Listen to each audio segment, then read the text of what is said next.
The courtroom air felt too still for a Friday morning. Reporters whispered her name before she even sat down. Ava Cole, the woman bold enough to drag a billionaire to court for everything he had. Her diamond bracelet caught the light like a challenge. Her smile could melt cameras. Across from her, Ethan Cole didn't look like a man about to lose $300 million. He didn't even blink. No lawyer beside him, just a single white envelope on the table. Perfectly centered. Silent, unshaken, dangerous. The judge adjusted his glasses, unimpressed. Mr. Cole, your wife claims you hid corporate assets. Ethan lifted the envelope with 2 fingers, slid it forward. Then she should read this first. Ava tilted her head, amused. She had come to steal his fortune, but he was giving her silence. The judge opened the envelope, paused, and suddenly laughed. Not politely, not kindly. A laugh so sharp it froze every camera lens in the room. Ava's hand gripped the table. Ethan's gaze never moved. What could possibly be inside an envelope that made a judge laugh at a billionaire in open court? What kind of man lets his wife walk in to ruin him, but walks out smiling? And when the truth in that envelope finally surfaces, whose life will be left standing? The oak-paneled courtroom was frozen in silence. Rows of journalists leaned forward, their pens poised, their cameras humming faintly under the fluorescent lights. Across the polished floor sat Ava Cole, 36, immaculate in a white Chanel suit, every strand of her golden hair locked into a sculpted wave. She wasn't nervous. She was performing. Her hand rested lightly on the table beside Logan Pierce, her lawyer and secret lover. To her right sat Ethan Cole, the man she once called husband. He looked calm, too calm. No watch on his wrist, no tie. Just a navy suit and the stillness of a man who'd already calculated every outcome. The clerk read the case title aloud. Cole v. Cole, petition for asset redistribution. $300 million, half of his empire. Her tone, meant to sound neutral, carried the weight of scandal. Ava adjusted her cufflinks and smirked across the table. She could already see tomorrow's headline. Power couple collapses, socialite wins. Half of tech titans fortune? The judge, Raymond Hale, leaned forward, weary-eyed but intrigued. He'd seen countless marriages collapse under greed, but none quite like this. Ava's father had whispered favors in back rooms to get him presiding over this one. Hale had debts, quiet ones, and a history of doing favors for the right people. Mr. Cole, Judge Hale said, your wife's counsel claims you concealed joint assets and violated community property laws. How do you plead? Ethan didn't move, didn't blink. His voice came low and controlled. I have something for the court, Your Honor. He slid a single envelope across the polished table. White, unmarked. The judge frowned but took it. Ava's painted smile didn't falter until she saw Hale's expression change. He opened the envelope, read the first page, then the second, then stopped. His lips parted in disbelief, and then, inexplicably, he laughed. Not a snicker, not a nervous cough, a genuine, startled laugh that echoed through the courtroom. A sound that made journalists glance up from their pads, confused. Ava's heart thudded. What's so funny, Your Honor? She demanded, her voice cutting the silence. The judge folded the papers slowly. Quite an envelope, Mrs. Cole. Quite an envelope. He turned to Ethan with an odd, almost fearful smile. We'll need to adjourn this session for review, effective immediately. The gavel struck. Ava rose, trembling between fury and confusion. What did you give him, Ethan? Ethan finally looked up, his eyes unreadable. Calm, cold, surgical. Just the truth. She stared, breathless, as he stood and buttoned his jacket. Enjoy the headlines, he said softly, while they last. As he walked out, the cameras caught a single frame, Ethan's reflection on the courtroom door, composed and calculating. For the first time, Ava felt something she hadn't in years. Fear. Because Ethan Cole never acted without a plan. And whatever was inside that envelope wasn't over. It was the beginning. The courtroom had emptied hours ago, but Judge Raymond Hale hadn't left his bench.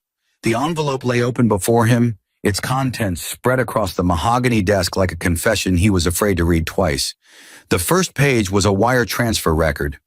5 transactions, each for $200,000, routed from a shell company in the Caymans to an account under his nephew's name. The second was a notarized statement from the clerk who'd accidentally misplaced the Coles prenup. The signature was fresh, the ink still glistening under the desk lamp.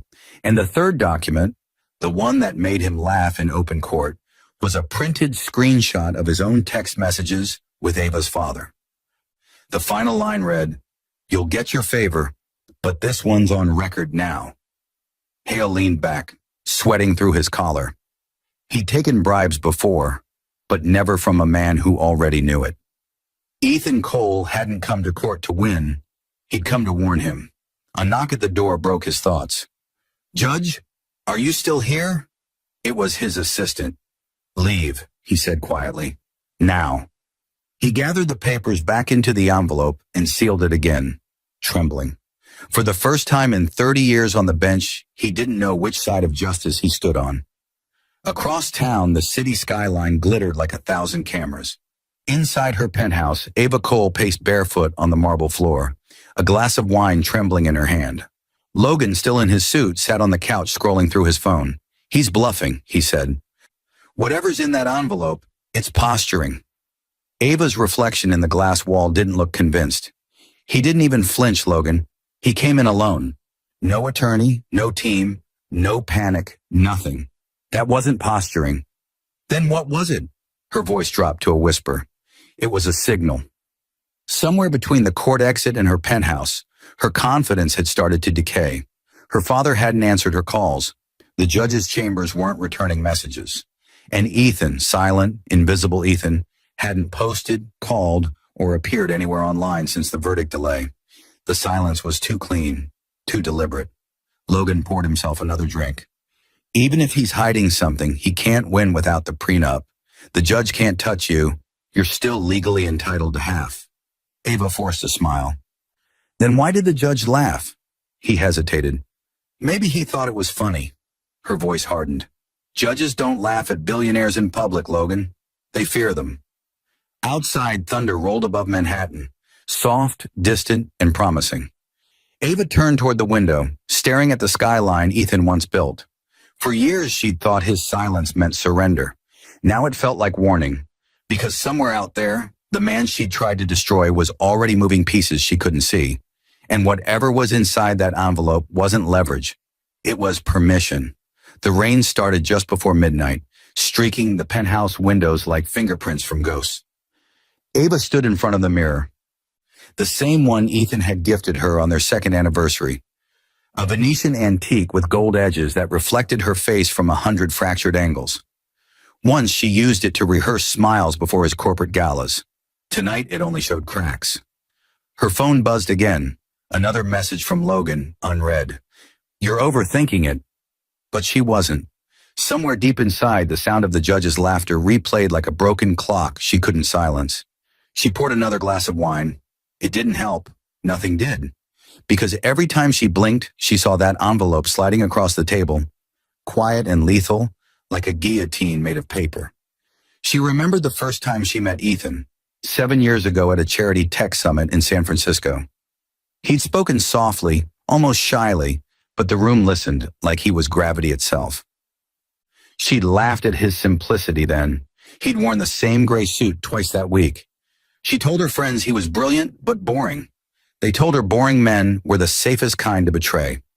Back then, she didn't know what he came from, how his childhood had been built on betrayal's bones. His mother had hidden money from his father had hidden mistresses from his mother, and Ethan had hidden his pain from both. By the time Ava came along, silence wasn't a habit. It was armor. She thought she'd married a man she could read. Instead, she married a man who'd studied every form of deceit long before she perfected her first lie. In the beginning, he adored her. Every detail of their life was precision. Roses on Mondays, jazz on Fridays, handwritten notes on her pillow after business trips. But love from a man like Ethan wasn't built to be worshipped. It was built to be tested. When she started spending late nights networking, he didn't question her. When she traveled alone to Paris for a brand campaign, he didn't call. When Logan started appearing in their kitchen under the pretext of contract reviews, Ethan offered him wine. Ava mistook tolerance for blindness, but Ethan had already begun his quiet autopsy of their marriage. Every lie she told, he archived. Every late-night call, every hidden bank transfer, every message to Logan, all stored, all time-stamped. The night before she filed for divorce, he kissed her forehead and said, "I hope you get everything you're looking for." She thought he meant freedom. He meant evidence. Now, as thunder cracked over the city, Ava realized the truth too late. She hadn't been dismantling a man. She'd been feeding data into a strategist. She wiped her lipstick from the glass, whispering into the empty room, "What did you give that judge, Ethan?" But the question wasn't for him. It was for herself. Because in trying to take his empire, she may have just funded her own destruction. And somewhere miles away, Ethan Cole watched the same storm from his glass office, eyes calm, waiting for her to break first. Ethan sat alone in the glass-walled office of his 37th floor headquarters.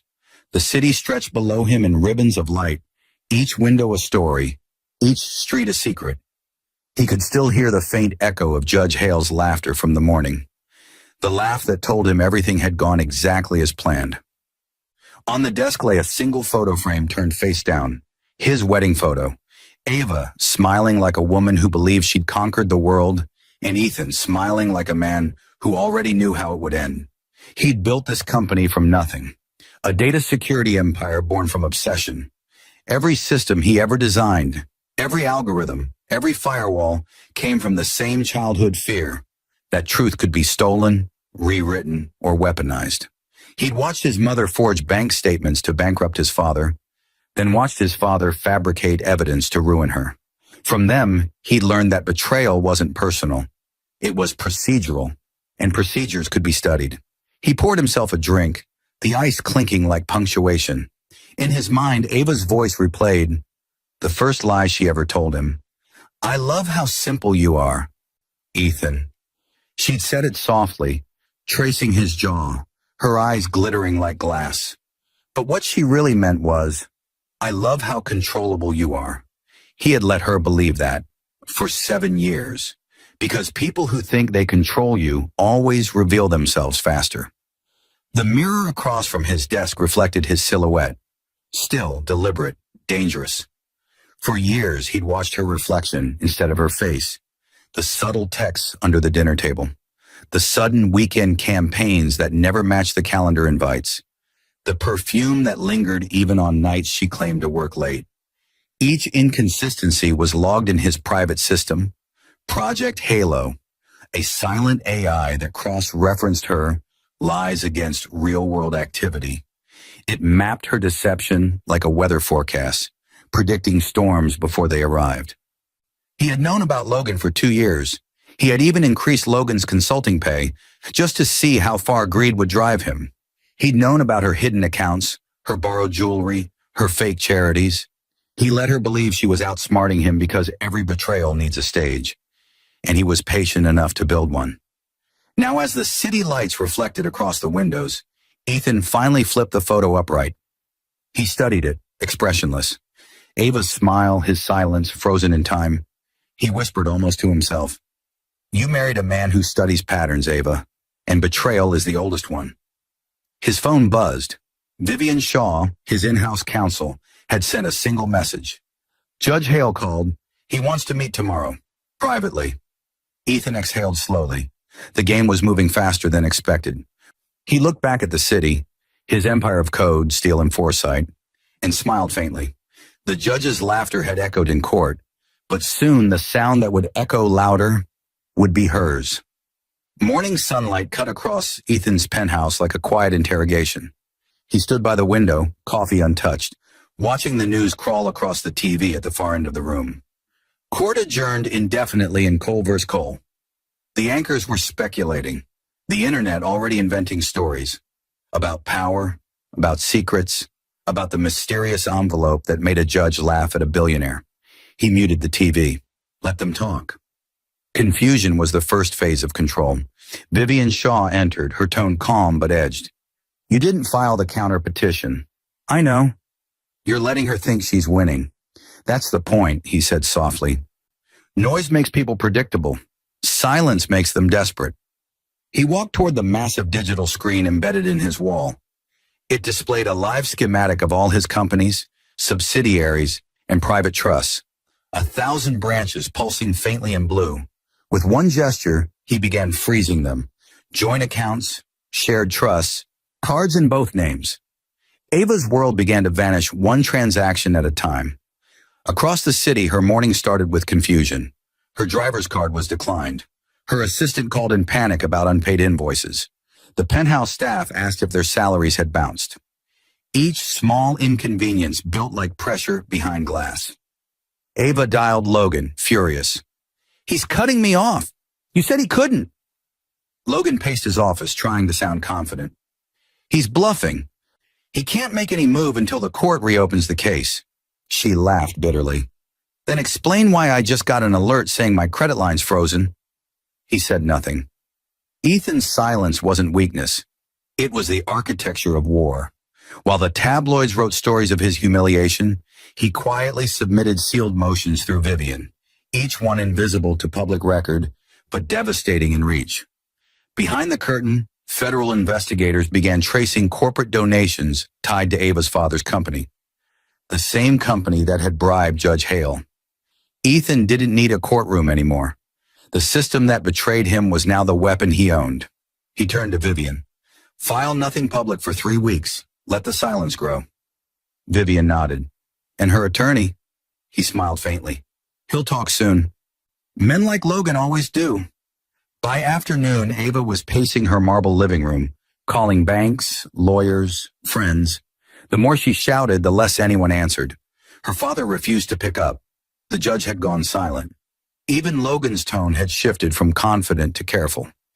That night, when she finally threw her phone against the wall, Ethan's private feed caught the sound through the penthouse's old surveillance mic, one he'd left active long after moving out.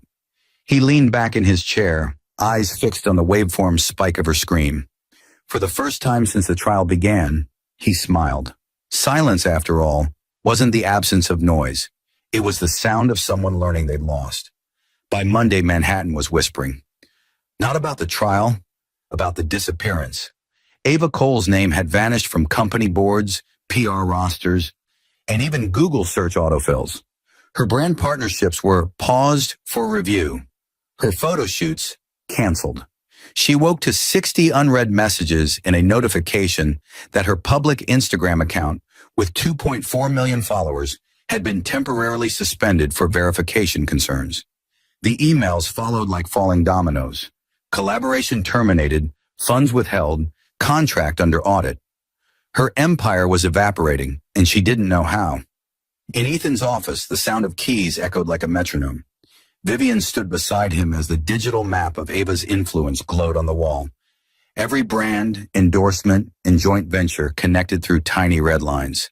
Ethan's tone was calm, detached. Each one of those accounts was inflated through false claims of ownership. We just submitted the receipts. Quietly. Vivian watched the web of lines start to flicker and fade, one by one. She'll notice soon. She already has, Ethan said. At that moment across town, Ava stormed into Logan's office, her sunglasses hiding sleepless eyes. Every one of my deals is being frozen. The networks say there are reports of forged tax documents. What did you do? I didn't do anything, Logan snapped. You must have enemies. You always do. Enemies? She hissed. I had one, and I married him. Her voice cracked, not from regret, but from the unbearable recognition that Ethan's revenge wasn't noisy. It was methodical. It was math. Ethan had always built systems designed to detect fraud, trace transfers, and expose misinformation. Now he'd turned those same algorithms on her. He had triggered audit bots that cross-referenced her influencer deals against her hidden accounts, revealing years of discrepancies. To the world, it looked like corporate fraud. To her, it felt like being erased pixel by pixel. By noon, she lost access to her car lease. By 3, her Amex went dark.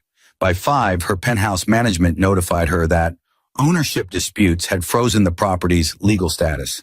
And that night, as the city lights reflected coldly on her now empty wine glass, the first article appeared online. Ava Cole's financial scandal, influencers' deals under investigation. The photo beneath was from the courtroom, her smirk frozen mid-triumph, now repurposed as irony. Logan called again, his voice lower now. We can fix this, Ava. We'll issue a statement. Damage control. She laughed quietly, the sound hollow. You don't understand him. He doesn't destroy you loudly. He watches you dismantle yourself. Somewhere downtown, Ethan closed his laptop and looked out over the skyline. He didn't smile this time. There was no satisfaction, just silence. Phase 2 complete, Vivian said. Ethan nodded. Tomorrow the noise begins. He reached for the remote and unmuted the television. The evening anchor was already talking.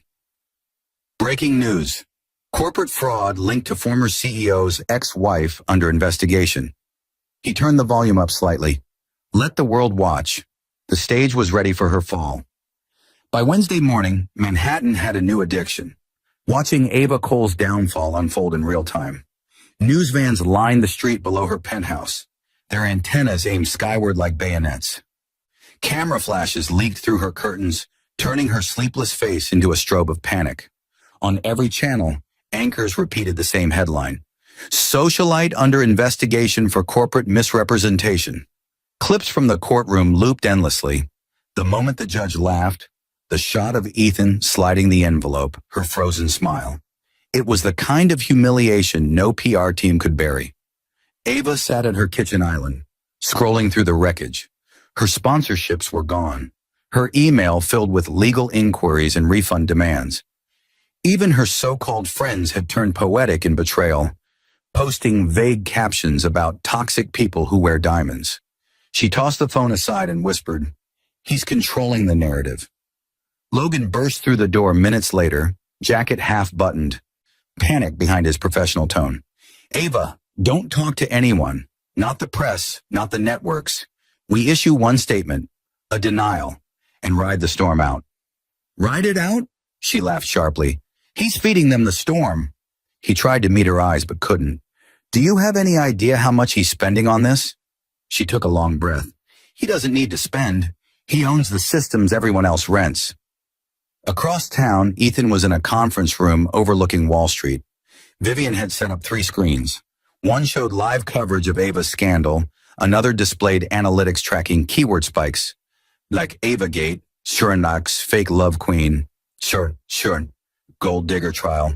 The third screen monitored Ava's digital reputation score, plummeting in real time. Vivian spoke quietly. By noon, half her brand network will blacklist her.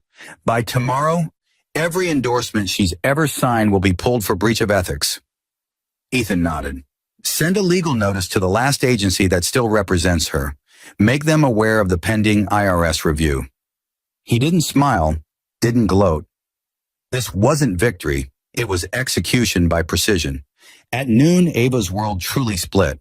Her father's company issued a statement denying any ties to her finances. The board removed her from all honorary roles. Her penthouse landlord demanded proof of income, or eviction proceedings would begin within 30 days. And then the internet did what it always does. It feasted. Memes of the judge laughing flooded Twitter. Someone looped the footage to music.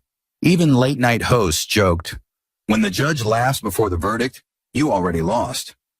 Ava watched one clip play again and again until her throat tightened. The laughter that once felt distant now lived inside her skull. Logan turned off the TV. Tomorrow you'll issue a statement. Tears, remorse, confusion. Make it human. She shook her head slowly. He won't let me talk. He'll make me irrelevant before I open my mouth. Logan frowned. You think he still cares that much? Her voice trembled. No, that's the problem. He doesn't care at all. Outside, reporters shouted her name. Inside, her reflection stared back through the glass wall.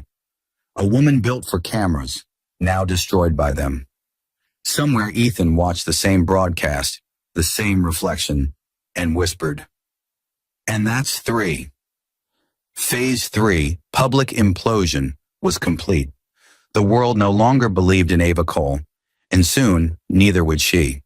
By Friday morning, Logan Pierce's office no longer smelled of control. The mahogany desk he once boasted about sat under a pile of unopened letters stamped confidential. Federal inquiry. His assistant had stopped showing up. His secretary had resigned overnight. He'd spent the last 48 hours answering phone calls from numbers that never identified themselves. Across the skyline, a single man orchestrated it all. Not out of rage, but rhythm. Ethan Cole was in motion, and Logan was merely the next beat in the symphony. At 9:13 a.m., Logan's computer froze mid-email. The cursor blinked, then his monitor went black. He frowned, tapping the keys. When the screen returned, his inbox had been replaced by a single folder labeled Project Halo. Inside it, every message, voice note, and transaction between him and Ava Cole. Dated, traced, indexed. His stomach dropped. Each file bore the same signature at the bottom. System audit initiated by Cole Technologies Security Division. He tried to stand, but his knees faltered. He knew what it meant. Ethan hadn't just caught them. He had recorded everything using his company's proprietary monitoring algorithm. And now those files were no longer private. They were evidence. By noon, Logan's firm received a subpoena. Someone had filed an insider trading complaint attaching his name to multiple leaks of Cole Technologies' quarterly forecasts. Leaks he'd sent to Ava to help her plan her lifestyle. The irony tasted metallic. At 2 p.m., Ethan walked through his own trading floor, silent as a shadow. Screens flickered with headlines. Federal agents investigate lawyer and corporate espionage scandal. He paused beside Vivian. They move faster than I expected. She replied, You didn't just expose him. You handed them a roadmap. Ethan nodded. Phase 4 complete. Meanwhile, Logan's phone buzzed nonstop. Reporters, investigators, Ava. He ignored all of them until her name flashed again. He answered, voice trembling. What did you do? She hissed. He swallowed hard. He got everything, Ava. The transfers, the messages, even the ones you deleted. That's impossible. He laughed bitterly. You don't understand him. He doesn't hack networks. He builds them. Every system you touched was his. A silence hung heavy between them. Then faintly she whispered, He said nothing at all, and still won. Logan rubbed his temples. We need to disappear for a while. But when he opened his front door that evening, 2 men in dark suits were waiting. One flashed a badge. Mr. Pierce, you're wanted for questioning regarding data theft and securities manipulation. As they escorted him past the flashing lights, Logan glanced up at a nearby billboard, one advertising Cole Technologies' newest campaign. Integrity is security. Across the city, Ethan watched the same newsfeed in silence. He picked up his glass, murmured to himself, and that's 4. Outside, the rain began again. The same storm that had started it all, washing the city clean of noise, leaving only the faint hum of his revenge moving toward its next target. Judge Raymond Hale's office, once a monument to quiet authority, now smelled of sweat and whiskey. He sat hunched behind his desk, a half-empty glass beside a stack of documents he no longer understood how to destroy. The blinds were closed, but daylight still leaked in like interrogation lamps. His phone wouldn't stop ringing. First the court's ethics board, then the state attorney's office, then a reporter who somehow knew about his nephew's Cayman account. He ignored them all until the screen flashed one name that froze him, Ethan Cole. He hesitated before answering. Mr. Cole, he began, voice breaking. I don't know what... Ethan's tone was quiet, precise, almost gentle. Judge Hale, I told you in court, it was just the truth. The rest is gravity. Do you have any idea what's happening to me? Hale whispered. Yes. And to be clear, I didn't leak it. I simply made sure the people you owed money to stopped protecting you. The silence that followed was surgical. Hale heard the faint clink of a glass on Ethan's end of the line. Calm, deliberate. You think this will save you? Hale spat. When the system turns on me, it'll turn on you next. Ethan's reply was a whisper. I don't need the system to love me, Judge. I just needed it to remember your laugh. Click. Minutes later, Hale's email pinged. A single attachment. A video file titled Session 0 War 2. He clicked it, and the courtroom appeared on screen. the day of the trial, captured from an angle unseen by the press. His own face filled the frame, eyes widening as he read the contents of the envelope, and laughed. Then came the rest of the recording, his voice low but audible, muttering, "We'll bury this quietly, just like the others." The timestamp confirmed it. Ethan had wired the courtroom's security feed to his own servers. That laugh wasn't just memory, it was evidence. Across the city, news broke like shrapnel. Judge under investigation for corruption, possible bribery, ties to Culver's cold case. Anchors replayed the clip on a loop. The laugh, the envelope, the realization. Ava watched from her sofa, frozen. "Oh my God," she whispered. "He recorded the judge." Logan was gone. Her father refused to speak to her. And now the one man who could have protected her career had been obliterated by the same envelope that started it all. That night, Hale resigned in disgrace. His final words to the press were cryptic. He never raised his voice. That's what makes him dangerous. Ethan stood before the television, watching the statement replay in the reflection of his penthouse window. Vivian's voice came from behind him. "He's finished." Ethan nodded slowly. "No, he's a headline. She's the story." He turned off the TV, and the room fell into silence. That same silence that had haunted Ava since the trial. 3 enemies down, 2 more to go, and the next one would watch her entire world burn in public daylight. By the time Monday dawned, the world had rewritten its favorite story. What began as billionaire betrayed in $300 divorce had transformed overnight into billionaire outsmarts corrupt court. Ethan didn't need a press conference, he needed only time. And time had turned his silence into legend. At precisely 9 a.m., he stepped out of the revolving doors of Cole Technologies headquarters, dressed in a charcoal suit that caught the morning sun like steel. Reporters surged forward, microphones raised. For 10 days they had hunted his statement, desperate to know what had been in that envelope. Desperate to understand the man who never blinked while his wife tried to dismantle him. "Mr. Cole," one shouted, "do you have any comment about the judge's resignation?" He paused, eyes calm, voice smooth. "Justice doesn't always need to shout," he said. "Sometimes it just needs to wait." That one sentence became the quote of the day.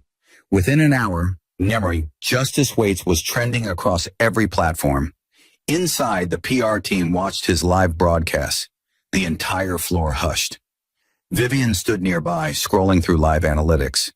"You've reversed the entire narrative in less than 2 minutes," she murmured. Public sentiment jumped from 42% skepticism to 88% admiration. Ethan glanced at the screen.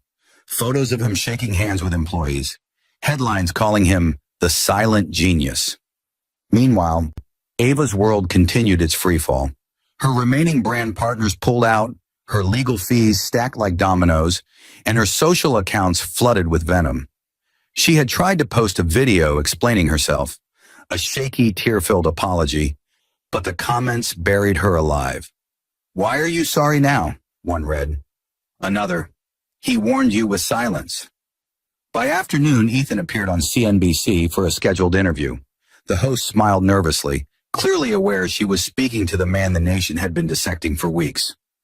"Mr. Cole," she began carefully, "people are calling this one of the most strategic legal comebacks in recent corporate history. What message would you give to those who feel betrayed or wronged in silence?" He looked straight into the camera. His words were measured, each syllable deliberate. "Don't prove people wrong," he said. "Let their own truth prove them wrong for you." The interview ended with applause from behind the cameras. Within minutes, his quote became a global soundbite. Back in her penthouse, now half empty and eerily quiet, Ava watched the interview replay on 3 different channels. Ethan's voice filled the room like prophecy. She muted the television and stared at her reflection in the black screen. For the first time, she understood. He hadn't humiliated her in court. He'd let her publicly crown herself before removing the throne. Ethan didn't need to win a verdict. He'd won the world's memory. And as the city celebrated his calm, she felt the walls closing in. Not from noise, but from the silence that followed him everywhere. He had given the judge an envelope. Now he had given the world a story, and the next act would be personal.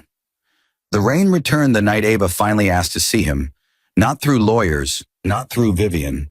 She came herself, wearing a trench coat that had once been white, but now looked like surrender. Security tried to turn her away, but Ethan's voice came through the intercom. Calm, precise. Let her up. When the elevator doors opened to the top floor, she stepped into silence. His office felt colder than she remembered. Walls of glass, city lights bleeding through like judgment. Ethan stood by the window, hands in his pockets, watching the skyline that still whispered his name. For a long time, neither spoke. Then Ava said quietly, "You've made your point." Ethan didn't turn. "Have I?" Her voice cracked. "You've destroyed me. My accounts, my brand, my family, everything." He finally faced her. "No, Ava, you destroyed yourself. I just showed you where the mirror was."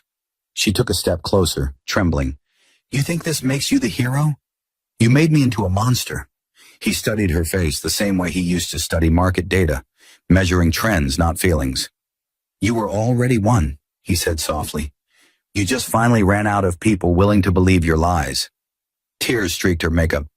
"Ethan, please, I have nothing left. Not even a home. You proved your point. Just stop."